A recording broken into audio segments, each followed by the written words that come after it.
Hey everybody, I'm Dr. Roseanne and we're talking about dysregulated kids. And these we're going to dive into all of your questions. If you're live, please pop in any questions that you have. But we're going to talk about dysregulation because I'm on a mission to change the way we view and treat kids' mental health. But I really want you to understand the nervous system and brain and really kind of let go of your ideas about clinical diagnoses, right? So, for those of you that listen to my show on the regular, you know that for over 20 years, I did neuropsych testing. And as much as I think a diagnosis is important, when your kid needs support at school, an IEP, a 504, sometimes when we get a diagnosis, we really don't understand the way to support our child in a way that they can thrive, right? So, and most diagnoses, at least 50% of the time people come to me, are actually wrong. Yeah, I know that's always so shocking. And I have the luxury of a brain map that can tell us exactly what's going on in the brain, but it's more than that, right? So when we start really understanding dysregulation, why it happens, and what we can do about it, we can move our kids to a path of, being better focused, being able to listen better, and, of course, feeling much better about themselves. And that leads to when you have self confidence and self esteem, there are no limits to what a kid can do. So if you have a straight A student who doesn't have self-confidence, feels good about themselves, self-love, guess what? They're limited in their success. I know that's like hard to swallow, but that's what happens. So let's talk about dysregulation, what it looks like and what are signs that you need to be aware of and what kind of action. And again, you have questions, pop them in because this is an opportunity to pick my brain and get your questions answered. So when we talk about nervous system dysregulation, right? We can take all those clinical issues and we can reframe how we think about it. So we are talking about our brain being understimulated or overstimulated.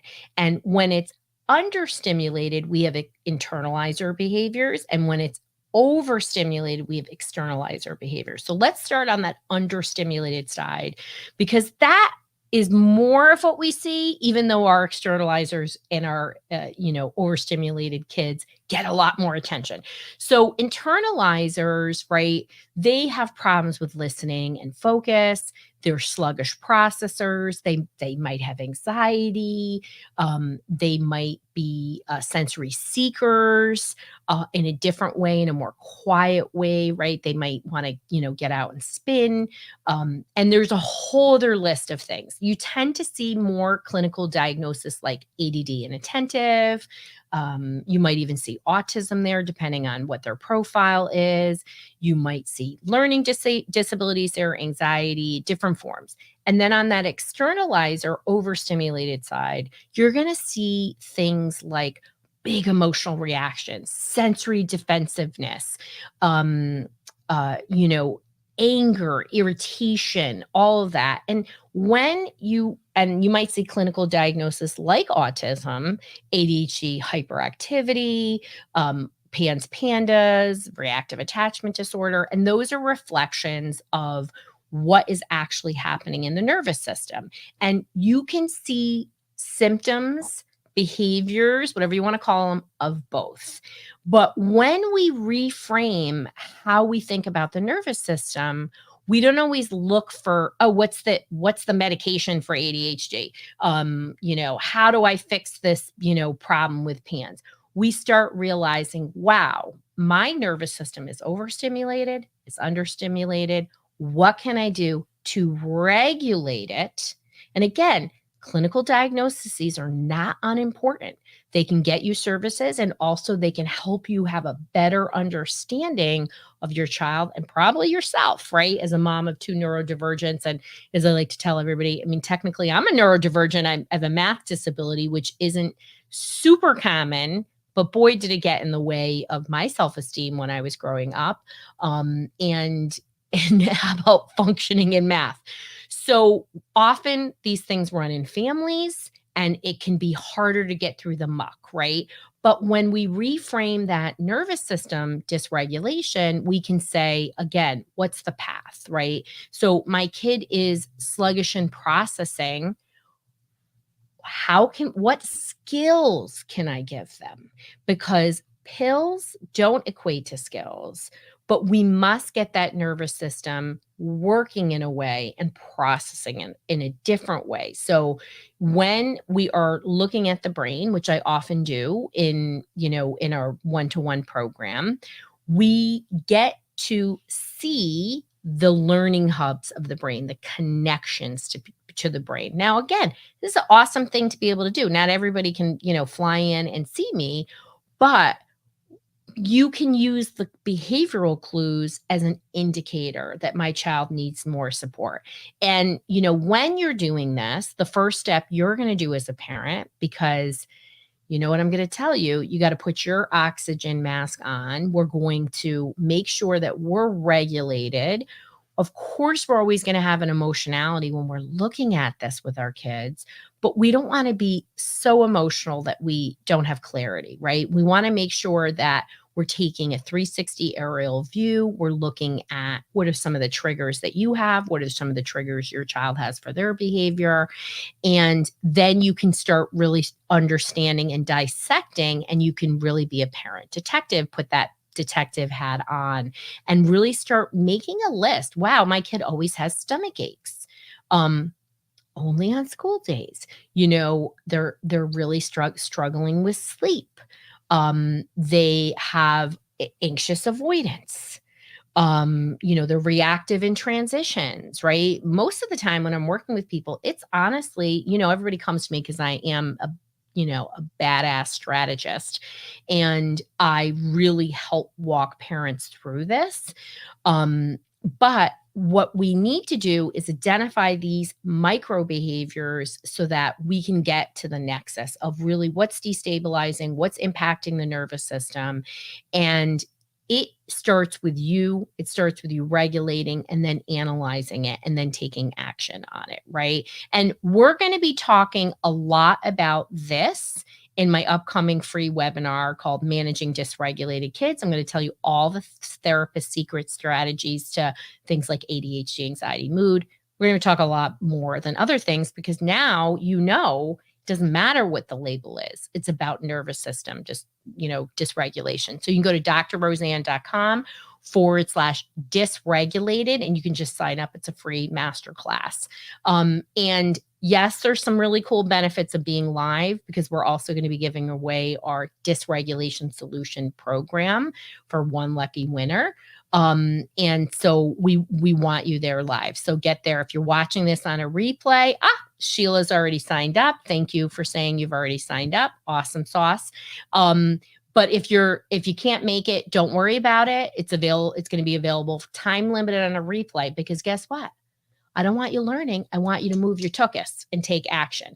So I got some questions in advance from our Facebook community, and I'm going to share some of these questions that they had about having a dysregulated kid. So, somebody asked me a very timely question because I'm going to share the story. It's what else can I do besides medication to help regulate my child's nervous system? So most of you are finding me because you're either already holistic and you want to lean into that because it works, right? But majority of you are here because all the other things you were doing aren't working. And some of you feel like medication is working. And I was at a party this weekend and it was great because it's very timely for today. And it was a graduation party and everybody there sent their kids to this amazing school for neurodivergence. It's a schmancy school. And the kids are doing great after, like, I mean, we're all moms of neurodivergence pretty much on this right here. Your kid gets hit after hit after hit. Most kids don't get identified in a timely manner, and nor do they ever get the proper intervention until you decide you're going to be the CEO and take control. And so what does that mean? That your kid actually doesn't love themselves and feels stupid and has a hard time. And so everybody wanted to talk to me about their teenage and adult children, about what else could they do besides medication. And I had this great talk with this dad, and actually had separate talks with a mom and a dad. And the mom was like in the worry mode, but there, and got it, and like knew that she had to be on the other side of this. And she's an educator. She's a very detailed kind of brain. So she gets caught in the weeds. But the dad was like, man, this kid's got to learn coping skills. And I was like, amen. Praise the Lord, right? Need coping skills. And he was like, Roseanne, how can I get her off of this meds and learn how to tolerate stress? And I was like, your wife's listening to the show. You're not listening to the show. So the number one thing we need, right, for lifelong mental health is stress tolerance. And that starts with your toolkit, the coping skills, right? I talk a lot about this in our dysregulation solution program. I'm going to talk about this on the webinar.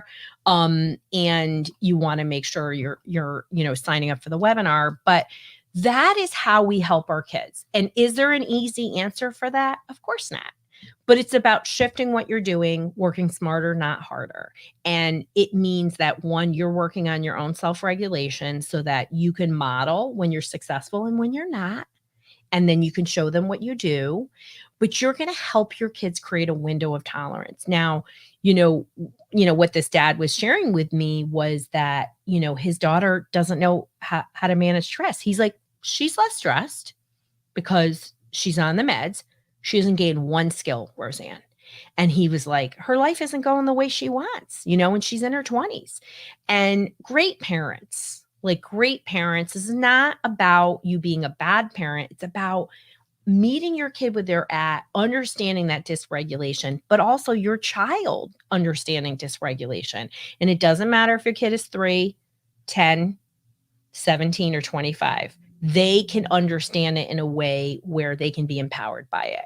So that's where it starts. Understanding, developing those skills is very, very, very critical, right?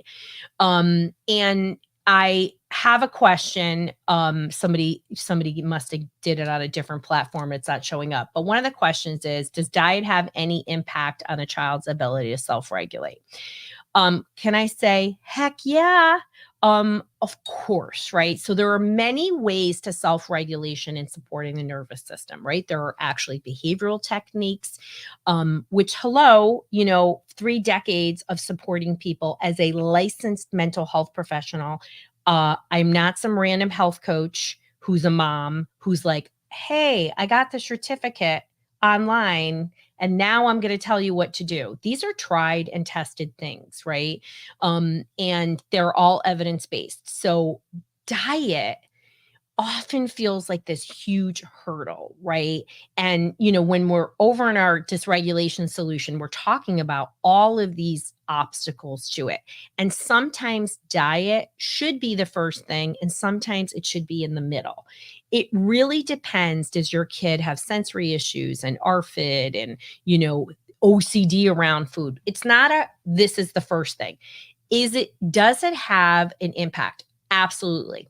Is it often immediate impact? Yes. Yes.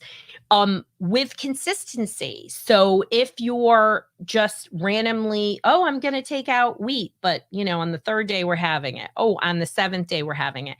Your body is going to go into an inflammatory state. And I'm only saying wheat because, American wheat has poison on it, has glyphosate. So it's an easy thing to remove. And most kids, because I do genetic testing in our program, that most people even if they're not reactive to wheat, they are showing sensitivities to poison. I mean, aren't we all sensitive to poison? But some of my people don't show any sensitivities or allergies to wheat, but they are incredibly sensitive to poison. And that's why they struggle so much with the wheat. So there's lots of other tips and things that people can do to support that. So one of the questions I have is I've tried a lot of therapies. Why don't they work? This is constant. Everybody calls here. They want to work with me one-on-one, which you can. You go to drroseanne.com/help. Nobody's getting on the phone with you unless you take our solution matcher. We just get too many calls. And also know that we are going to accept you based on, of course, if I can help you. But we take complex cases. We don't take mean people. So if you identify as demanding or nasty or rude, don't even bother applying because you're not going to get to me. Very serious about that. So again, complex problems, I'm ready for it. Attitude, come on. But everybody wants to talk to me about this and they want to guarantee that, oh, this is the thing that's going to work. One, nobody should guarantee you anything, but I guarantee you when you do these things, regardless of whether you're listening or now, you're going to have an improvement. The degree of improvement is unique to each person, but there's no magic wand, people. You are the magic wand. That's why it's here. And why do therapies not work? I'm talking great therapies. You got a great talk therapist. You have a great physician who's, treating your kid with PANS. You're have an ERP therapist for OCD. You're doing social skills. Why is it not working? It's a dysregulated nervous system. So when your nervous system is activated or it's understimulated, there's nothing to stick to, right? The way the brain works, once you're activated, if you're moving towards fight, flight, or freeze, now fawn, right? If your nervous system is too activated, it will physiologically not allow you to learn in the same way, pay attention in the same way, take action in the same way. It's not going to allow you. So it's too activated for good learning to stick, right? And, in the extreme of that, it's talking to a child who's in the red, right? Your kid's in a sensory overload. I remember Max would flip out over his socks. I mean, you know what I'm talking about, my sensory parents, where the tears, the extreme, like so reactive. I'm not going to be like, yeah, we're going to the social skills therapist. You're going to learn social skills. His brain's not going to let him. But we don't understand all those micro activations as well as when our brain and body isn't stimulated. You're probably like, oh, well, they have ADD. That may or may not be the case. So it's about regulating the nervous system. Once you regulate, the stickiness of the learning is incomparable. And that's what so many people tell us when they work with us. So somebody's asking questions about IVIG and PANDAS, and this is about dysregulation. Somebody's asking about if it will interfere with his IVIG. That's a really specific question that I really can't answer because I don't know what the answer is for you and your clinical case, and that's somebody who works with us one-on-one. But what I can tell you is that you're trying all these therapies and things aren't working, right? Stress activated nervous system is absolutely the biggest hurdle that I see people really failing to overcome for any treatments to work, including medical. The second one is probably improper detoxification. So you need to get your detoxification systems working properly in order for healing to occur particularly in PANS and PANDAS. And many of our kids have genetic mutations which interfere with it. But don't ignore a stress-activated nervous system. Now, people will say to me, well, my kid's in an extreme flare, or they have, high levels of OCD, or they're, punching holes and they have, ADHD and, rejection sensitive dysphoria. How can I get those other things to work? Well, there are many ways to regulate the nervous system. So we're going to be diving into this in our webinar, please, please join us. It's free. Go to drroseanne.com/dysregulated. And you can always go to our Facebook group, drroseanne.com/group. But I hope this was a helpful conversation. I'm really, really want you to understand dysregulation. Share this with your partner. Share this with your mother-in-law. Share this for your friend, Jennifer, whose kid is off the wall, or you got another friend, Amy, whose kid can't pay attention for more than 3 seconds. We need to get this information out there. And I just want you to know, as always, it's going to be okay when you take one step.